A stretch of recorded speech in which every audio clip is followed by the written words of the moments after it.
Қыздар сәлем, каналға қош келдіңіздер. Қыздар, мынау жеті шелпек.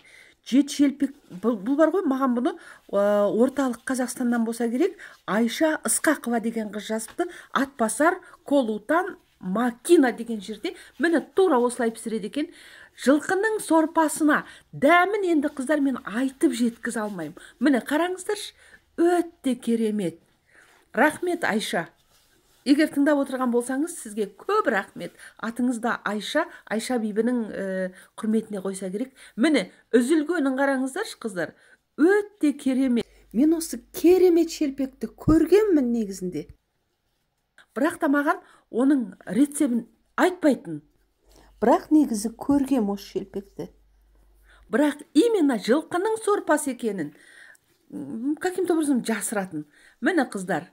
Өте керемет, өзім бірінші рет пісірдім. Сіздердің алдарыңызда мінекей эксперимент жасадым. Міне, қараңыздаршы, эксперимент жасадым.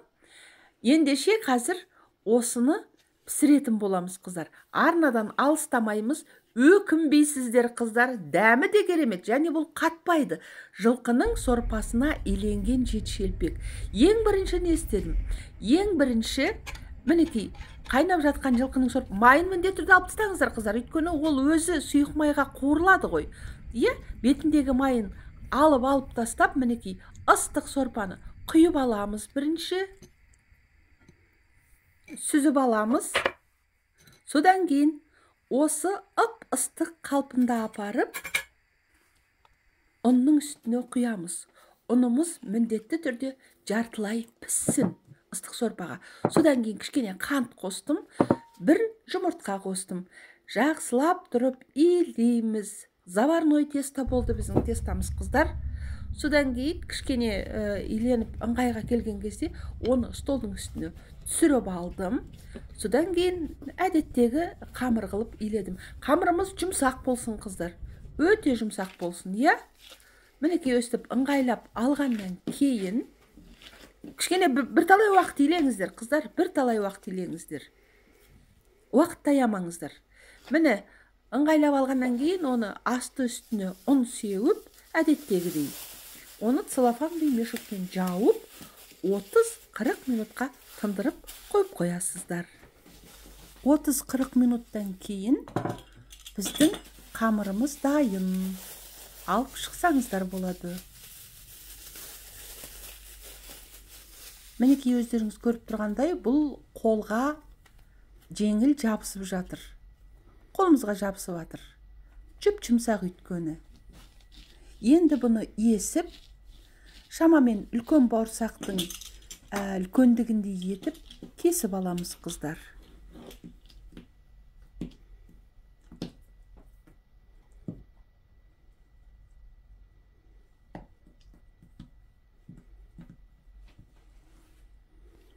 Қамырымыз өте нәзік, сондықтан да мына есуге кішкене ыңғайсыздау болып жатыр. Тым жұмсақ қамырымыз. Бізде Семейде бір осындай бір шелпек пісіретін жері бар. Бірнешеу бар ғой енді. Соның ішінде біреуіне елдің көбі именно сол жерге заказ береді. Олар, міне тура осындай болып шығады шелпегі. Бірақ олар ол рецепті ешкімге айтпайтын. Қазақстанның басқа бір өңірінен келген рецепт деп. Мен енді білдім соны. Міне тура осындай болып тұрады шелпектері. Одан кейін қыздар мінекей осылай жаямыз, өте жұқа етіп жаямыз, жұп-жұқа етіп. Қыздар арнаға жазылып, кішкентай ғана қоңырау шоуын баса кетіңіздер, Міне жайып алдым, жұп-жұқа етіп.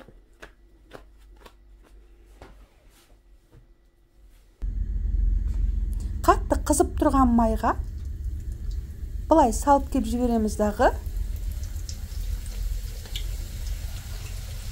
Үстінен басып бір-екі айналдырып жіберсеңіздер. Көп ұстамаңыздар, қыздар, ыстық майда, Ыстық майға түскен кезде осылай воздух, ауасы көтеріліп, пузырьки дейді ғой, осындай болып шығады.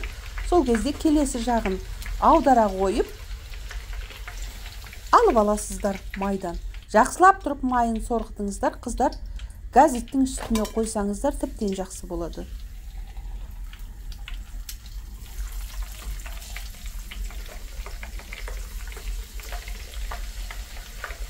Мінекей бірден аудара қоясыздар, көп ұстамайсыздар ыстық майға.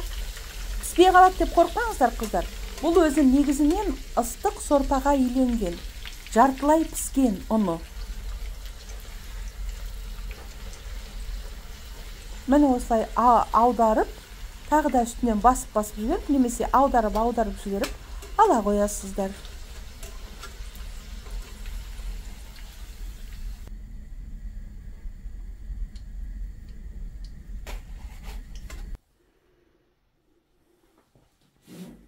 Қыздар, міне шелпегіміз дайын болды. Мінекей. Тамаша. Өзім риза болдым, қыздар. Рахмет. Қыздар, кеше мен видео салдым, онда 3-4 сағатта пісетін кәрі малдың етін 1,5 сағатта грек жаңғағын салу арқылы 1,5 сағатта пісу способын сіздерге көрсеттім. Және сарағашқа пісіру арқылы 2 сағаттың ішінде пісетін. Қыздар, менің каналымда жалпы сондай эксперименттер көп жасалатын болады. Кішкентай ғана қоңыраушаны басып қойыңыздар. Сол кезде видеоны біле алатын боласыздар. Сіздердің телефондарыңызға түсетін болады видеолар.